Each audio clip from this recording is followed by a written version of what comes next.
Hello everyone, আসসালামু আলাইকুম। আজকে আমি বেগুনগুলো ভালো করে সিদ্ধ করে নিয়েছি সরষের তেল দিয়ে। এরপর আমি শুকনো মরিচ ভাজা আর পেঁয়াজ কুচি ভালোভাবে মেখে নেব।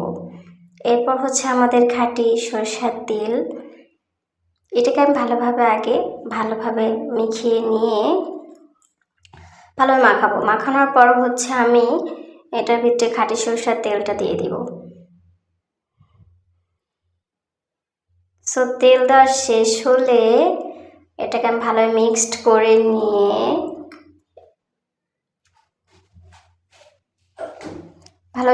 বেগুনগুলোর সাথে মিক্সড করে নেব।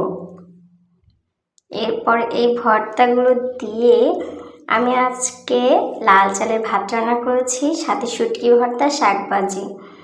এগুলো আমি একসাথে সুন্দর করে ডেকোরেশন করে নিয়েছি। সাথে লেবু থাকবে, শুকনো মরিচ থাকবে, শুটকি ভর্তা, বেগুন ভর্তা, শাক ভাজি, আর লাল চালের ভাত। এত ইয়াম্মি, আপনারা না খেলে বুঝতেই পারবেন না। এটা দিয়ে আমি আজকে পেট ভরে খেয়েছি।